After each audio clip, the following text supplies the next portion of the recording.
Hello friends, welcome back to my channel. আমি সঙ্গীতা এবং আমার সঙ্গীতা বিদেশ ফ্যামিলিতে তোমাদের সবাইকে স্বাগত। আর আজকেও দেখতে পাচ্ছ আমরা একটা জায়গায় চলেছি সবাই মিলে ঘুরতে, সেটা হচ্ছে সুন্দরবন। আমাদের দুদিনের ট্যুর ছিল।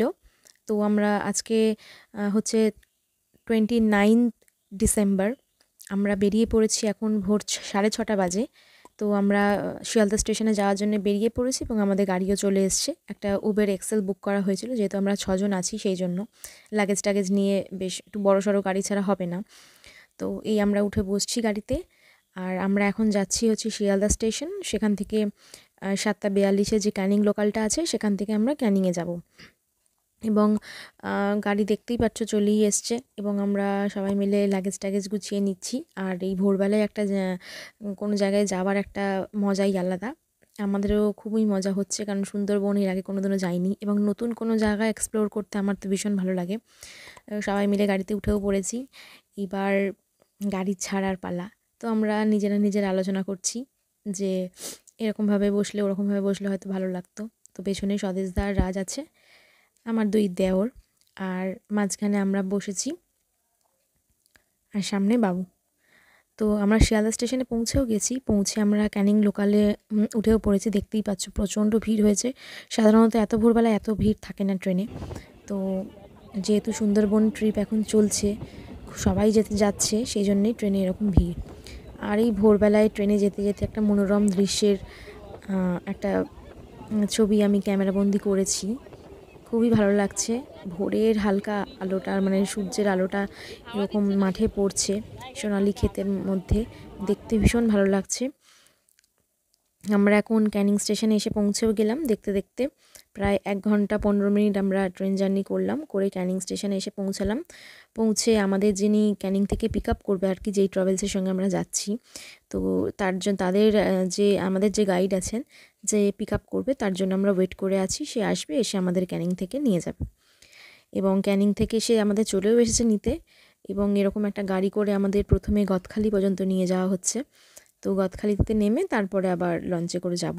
তো গদখালি পর্যন্ত এরকম একটা ম্যাজিক গাড়ি, যে ওদের ওখানে যেগুলো আর কি চলে সবসময় অটো মতন, তো সেই গাড়িটাই আমাদের দিয়েছে। তো এবার আমরা সেই গাড়িতে এইভাবে সবাই মিলে বসেছি।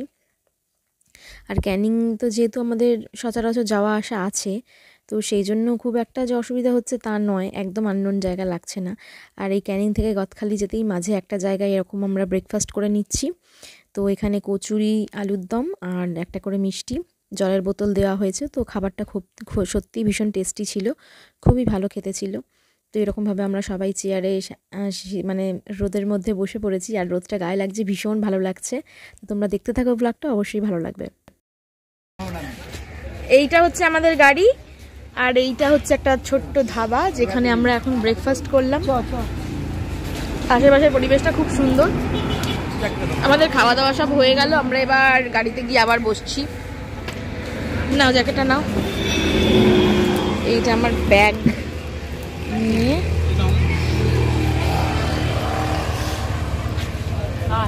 চলো। বাপি চলে গেছে? চলো মা, চলো। না কিছু নেই। শালটা ভাঁজ করে নিয়ে না কেন? ওইটা ব্যাগটা কার? আমাদের নীল ব্যাগটা। আমরা এখন চলে এসেছি গদখালিতে, এবং এখানে সুন্দরবন টাইগার রিজার্ভ দেখতেই পাচ্ছ লেখাই আছে। মানে ফার্স্ট আমরা সুন্দরবনে এন্ট্রি করছি। তো ভীষণ ভালো লাগছে। আমাদের গাড়িটা এখানে এই সামনেই দাঁড় করানো আছে, মানে নেমে গেলাম আর কি সেখান থেকে। এবার আমরা ধরবো একটা ছোট্ট খাট্ট নৌকা, ওই ভটভটি নৌকাগুলো বলে, সেই রকম একটা নৌকা করে আমরা ওই পারে যাব। ওই পারে আছে গোসাবা।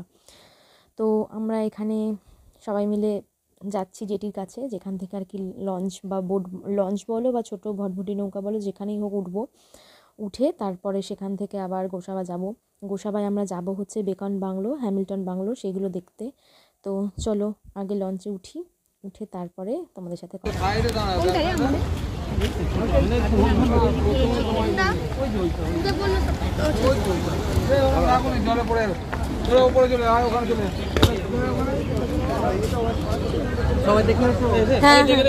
বাবু দেখে, হ্যাঁ কোনটাতে উঠবো? ওই যে ওইটা, সেখানে উঠে যাচ্ছিস।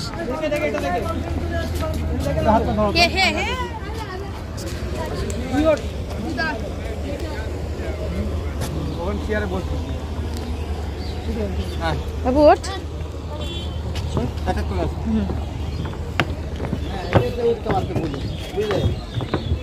এটা তো পারবে, কিন্তু এটা তো আজকের জন্য, কালকে তো ওই লঞ্চটা। না না, এটা আজকের জন্য। এটা আজকের জন্য, কালকে জঙ্গলে ঢোকার জন্য আলাদা। ব্যাগ করে এখানে রাখবো নাকি? হ্যাঁ, ব্যাগ এখানে রাখুন, অসুবিধা নেই। হ্যাঁ, এটা রাখতে হবে। ব্যাগ এর উপর রাখো। কোথায় রাখবো? ওই পারে। কতক্ষণ লাগবে? 10 মিনিট লাগবে।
আমরা গোসাবাতে এসে পৌঁছে গেলাম এবং আমরা এখন যাচ্ছি হচ্ছে হ্যামিল্টন বাংলো আর বেকন বাংলো, যেখানে রবীন্দ্রনাথ ঠাকুরকে আমন্ত্রণ জানিয়েছিলেন হ্যামিল্টন সাহেব তখনকার দিনে। তো তিনি এখানে এসেছিলেন এবং যেই বাড়িটায় আমরা এখন যাব সেখানে তিনি এসেছিলেন, বসেছিলেন, থেকেও ছিলেন। এবং এটা একটা মানে ওনাদের যে অরিজিনাল বাংলো বাড়িটা সেটারই একটা প্রতিরূপ এখানে বানানো হয়েছে। অরিজিনাল বাংলো বাড়িটা কাউকে দেখানো হয় না, সেটা কোথায় আছে জানিও না। তো এখানেই সবাইকে নিয়ে যায়, এটাই ট্যুরিস্ট স্পট হিসেবে, মানে সুন্দরবনের একটা ট্যুরিস্ট স্পট হিসেবে এই একটা মানে বেকন বাংলোটা দেখানো হয়। তো আমাদের গাইড আমাদের যেভাবে বলে বলে নিয়ে যাচ্ছে আমরা সেভাবেই যাচ্ছি। শুনে নিন ওনার মুখে উনি কি বলছে। আমাদের গোলসভা প্রতিষ্ঠা হচ্ছে এই হ্যামিল্টন সাহেব হচ্ছে গোলসভা প্রতিষ্ঠা করেন 1932। উনি যখন ছিলেন এখানে, ওনার বাংলাটা ওই সাইডে আছে, উনি যখন এখানে ছিলেন সেই সময় আমাদের 1932 সালে রবীন্দ্রনাথ ঠাকুর আমাদের গোসবাতে প্রথম বাংলায় পা রাখে। তার অনুসারে এই বাংলাটা তৈরি করা হয়েছিল। রবীন্দ্রনাথ সাহেব মানে আমন্ত্রণ করেছিল, ঠিক আছে, 1932 সালে উনি গোসবায় মানে প্রথম আসে 1932 এসে ওনার জন্য থাকার একটা ব্যবস্থা করার জন্য এই বাংলাটা তৈরি করা হয়েছে। মানে এখানেই থাকতেন, তাই তো? এইভাবেই আছে। 1932 সালে প্রথম পা দেয়। এখানে সব সময় রবীন্দ্রসঙ্গীত, একটা ব্যাকগ্রাউন্ডে একটা মিউজিক বাজে, রবীন্দ্রসঙ্গীতের গান চলছে। তো সেটা কপিরাইট ক্লেমের জন্য আমি গানটা দিতে পারছি না, সেই জন্য আমি ভয়েস ওভার দিয়ে কথা বলছি। তো এখানে আমরা যাচ্ছি, যখন রবীন্দ্রনাথের বাড়ির ভেতরে ঢুকছি, রবীন্দ্রনাথের বাড়ি না, মানে তিনি যে হ্যামিল্টন সাহেবের বাংলাতে এসেছিলেন, বাংলোর ভেতরে আমরা এখন যাচ্ছি। এটাকে বেকন বাংলো বলা হয়, এই যে এখানে লেখা আছে।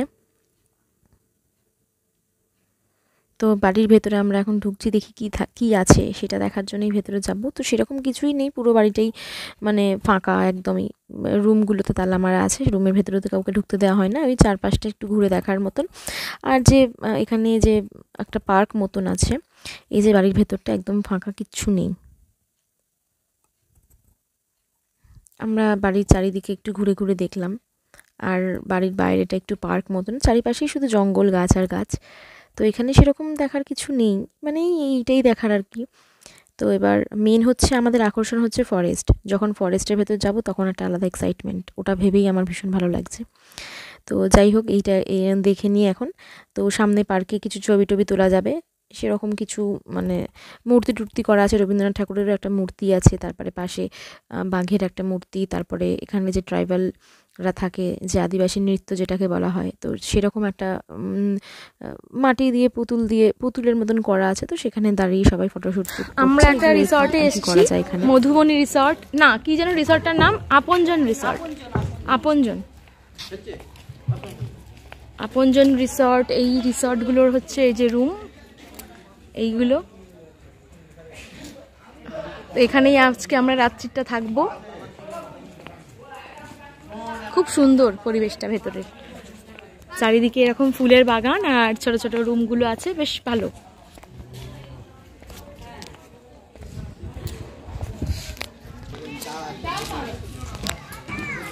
এইটা আমাদের রুম 4 আর 5, দুটো রুম খোলাই আছে। এটাতে আমরা থাকছি।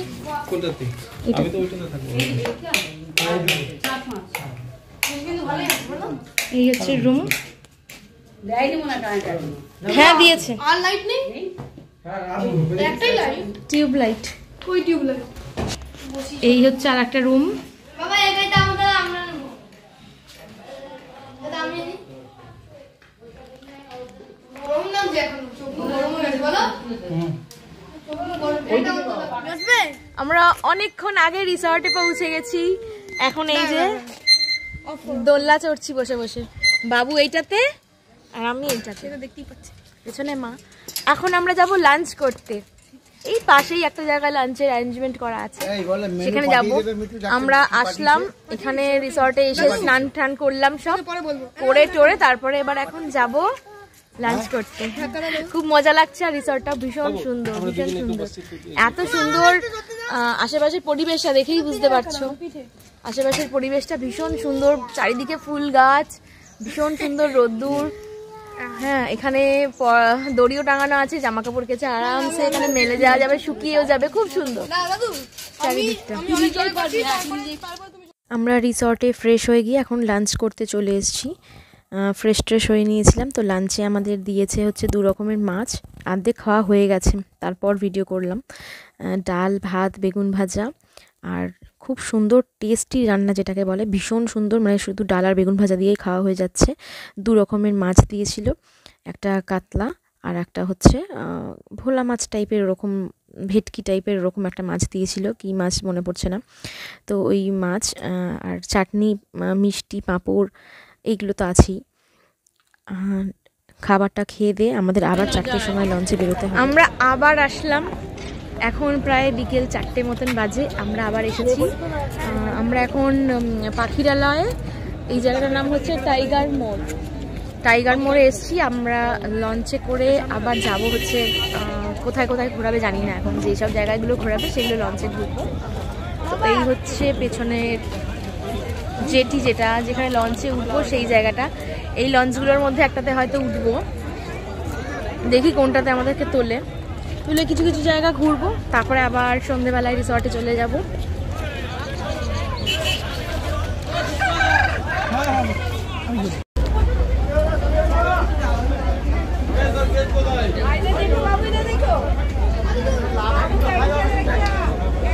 বাবু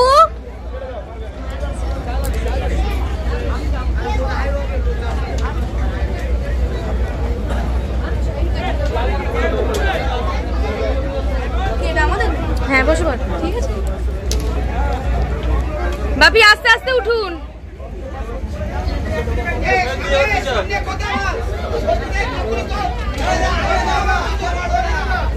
এখানে বসে পড়ুন।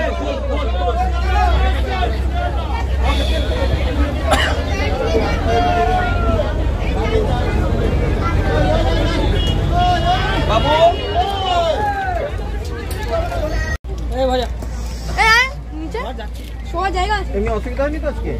আমরা এখন আছি একদম মাঝ নদীতে। বাবু খুব সাবধান কিন্তু, একদম নৌকার ধারে চলে এসেছি। এই যে পেছনটা এইরকম লঞ্চটা, হ্যাঁ লঞ্চই তো বলে। বাবু এখানে দাঁড়িয়ে আছে, আমি এখানে দাঁড়িয়ে আছি। এখন বিকেল 4টে বাজে, হালকা হালকা রোদ আছে, বেশ ওয়েদারটা ভীষণ মনোরম, দারুণ লাগছে। এখানে বসে বসে যাবো না কি করবো সেটাই ভাবছি। নিচে বিদেশ বোধহয় নিচে গেছে, নিচে কিন্তু শোয়ার জায়গা, মানে ছোট ছোট খাট মতন আছে, ওখানে শোয়া যায়। এই ভেতরে পরে গিয়ে আমি দেখাবো ওখানটা কি আছে, এখানে শোয়ার জায়গা, একটু পরে গিয়ে দেখাচ্ছি। এইটা হচ্ছে লঞ্চের নিচে কি আছে। এই বাবা ঢুকলাম, এখানে ছোট ছোট ঘর। শুয়ে পড়েছেন? আগেই এসে কেউ যদি শুতে চায় তো এখানে শুতে পারে। বাবা ঠেলিস না বাবু, এক্ষুনি পড়তাম আমি। দেখ ওই তো লাইফ জ্যাকেট ওখানে সব রাখা, এসে ঠুসে যা রাজের মুখ সবাই দেখে নিল রে, রাজকে সবাই দেখে নিল, ও কিছুতেই ছবি তুলবে না।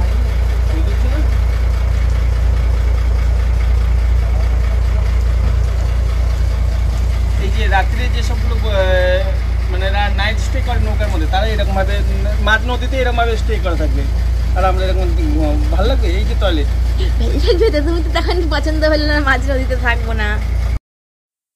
আমরা এখন চলেছি পাখির জঙ্গল দেখতে এবং বনবিবির যে মন্দির আছে সেই মন্দির দেখতে। তো সবাই খুব অতি আগ্রহে এবং খুব মানে কি বলবো, মানে চারপাশে যে হয়তো কুমির দেখতে পাবো বা বাঘ দেখতে পাবো সেরকম একটা আগ্রহ নিয়ে এগিয়ে চলেছি। যে দুদিকেই খাঁড়ি, মানে এরকম খুব অল্প জল নদীতে, আর এরকম পাড়গুলো, এই পাড়েই সাধারণত যে পাড়গুলো দেখা যাচ্ছে মাটি কাদামাটিতে, তো এই পাড়গুলোতেই কুমিরেরা বসে রোদ পোহায়। তো এখন যেহেতু বিকেল হয়ে গেছে, এখন খুব একটা আমরা দেখতে পাবোই না, আশা করে আছি যে খুব একটা দেখতে পাবো না, তবে সন্ধেবেলার দিকে পাখিদেরকেও খুব দেখা যায়। তো মেনলি পাখি দেখার জন্যই আমরা এই সময় লঞ্চটা ছেড়েছি সন্ধেবেলায়, এবং একটু টুকটাক নদীটা ঘুরিয়ে আনবে এবং আমরা বনবিবির মন্দিরটাও দেখতে যাব।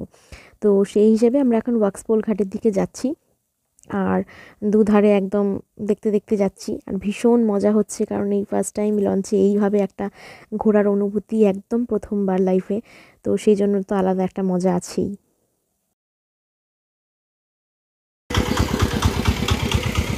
আমরা এখন আছি ওয়াক্সপোল ঘাটে, এটা সুন্দরবন টাইগার ক্যাম্প, এখানে লেখা আছে যে বোর্ডটা, আমি সেটা দেখেই বলছি।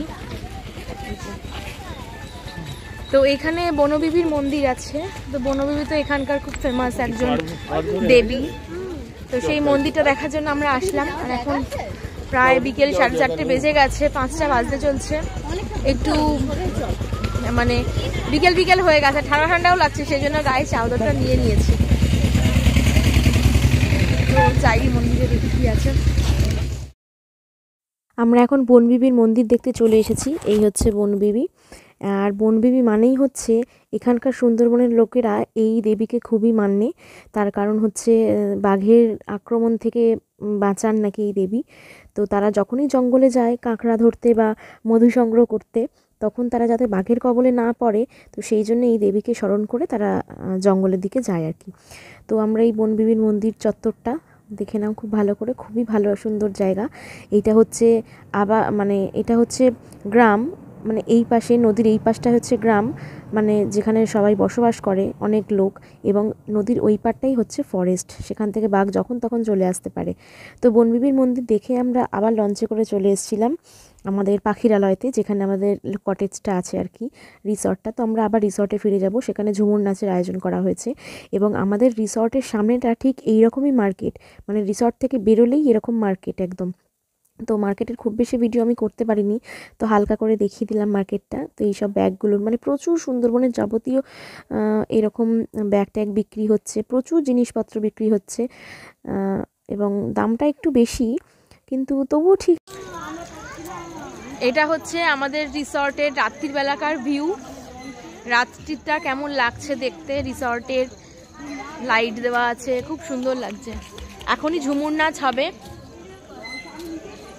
সবাই সকালবেলা খুব ফাঁকা লাগছিল, কিন্তু রাত্রে বেশ ভিড়, কারণ হচ্ছে সবাই হয়তো লঞ্চে করে ঘুরতে বেড়াতে গেছিল, সবাই এখন রুমে ফিরে আসছে, সেই জন্য রাত্রিটা এখন একটু ভিড়ভাড়টা লাগছে। আর এইটা হচ্ছে আমাদের রুম,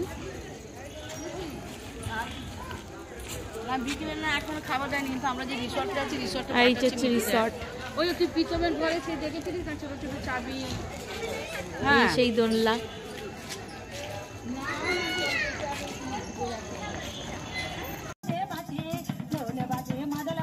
আমাদের ইভিনিং স্ন্যাক্সে ছিল চা এবং চিকেন পাকোড়া। তো চিকেন পাকোড়া, গরম গরম চিকেন পাকোড়া খেতে খেতে কিন্তু আমরা ঝুমুর নাচটা দেখছি। তো ভীষণ ভীষণ ভালো লাগছে, সুন্দরবনে এসে যে এতটাই ভালো লাগবে সেটা আমরা আগে কখনো আশা করিনি। একদিকে ঝুমুর নাচ চলছে, এটা তো একজনের নাচ আমরা দেখছি, এরকম বিভিন্ন কিন্তু অনেক অনেক মেয়েরা কিন্তু ঝুমুর নাচ করেছে, যেমন এদের একটা দল, এদের দলটা চলে গেলে আবার অন্য একটা দল আসবে, এরকম কিন্তু 3-4টে দলের নাচ দেখেছি। তো সবগুলো ভিডিও আমাদের করা হয়নি, এবং সেই সব ভিডিওগুলো এর মধ্যে অ্যাড করতে চাইলে ভিডিওটা অনেক বড় হয়ে যাবে, তাই সেই সব ভিডিও আর দিলাম না, একটাই ঝুমুর নাচের ভিডিও দিলাম।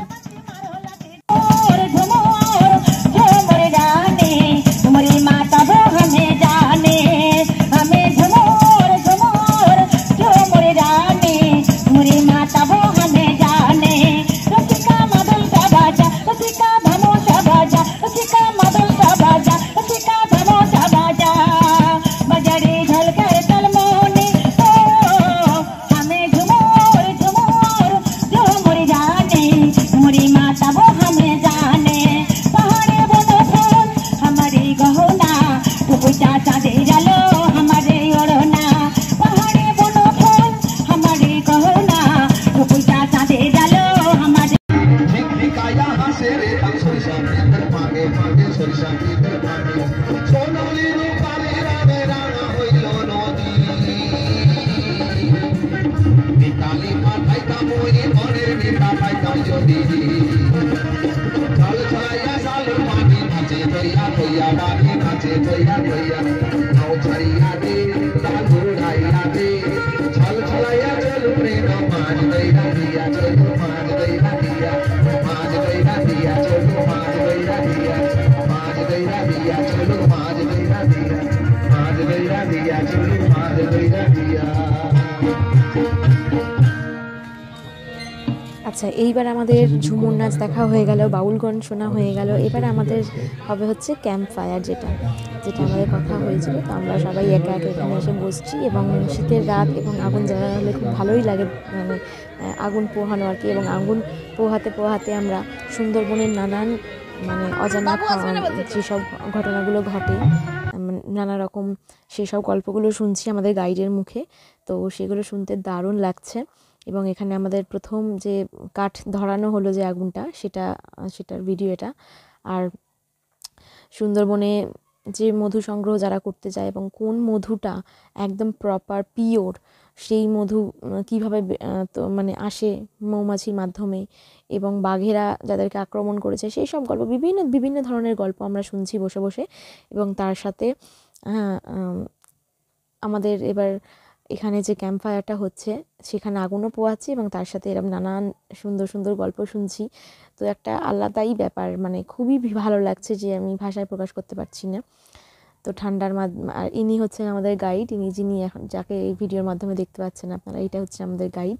তো এত ভালো ছেলে যে আর কি বলবো, মানে সমস্তটা আমাদের এত সুন্দরভাবে উনি অর্গানাইজ করেছে এবং সমস্ত কিছু জিজ্ঞাসা করে করে যে কী করবো বা এটা ভালো লাগছে নাকি। তো তার নাম একবার করতেই হবে, এত সুন্দর সে আমাদের সঙ্গ দিয়েছে, প্রত্যেকটা পদে পদে সে আমাদের যাতে অসুবিধা না হয় সেটা দেখেছে। তো ইনি হচ্ছে সে, তো সে খুবই ভালো ছেলে, খুবই আমাদের গাইড করেছে আর কি। তো এই আমরা গল্প শুনছি আর তার সাথে আগুন পোহাচ্ছি। তো ভীষণ একটা এক্সাইটমেন্ট ব্যাপার, ভীষণই ভালো লেগেছে, মানে আমি সেটা বলতে পারবো না, বারবারই একই কথা বলছি। তো ভিডিওটা দেখতে থাকো।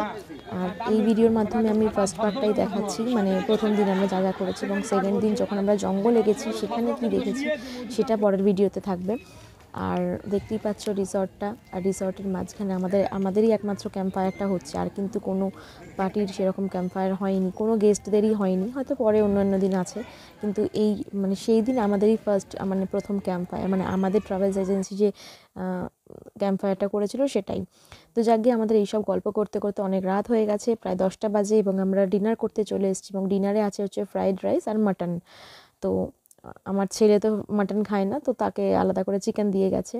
তো আর এই খাবারটাও দারুণ টেস্টি ছিল, ফ্রাইড রাইস আর তার সাথে মাটন কষা, মানে দুর্দান্ত। সন্ধ্যেবেলায় খেয়েছি স্ন্যাক্সে চিকেন পাকোড়া আর রাত্রে মাটন, মানে খাওয়া দাওয়া একটা দারুণ ব্যাপার। তো এই হচ্ছে আমাদের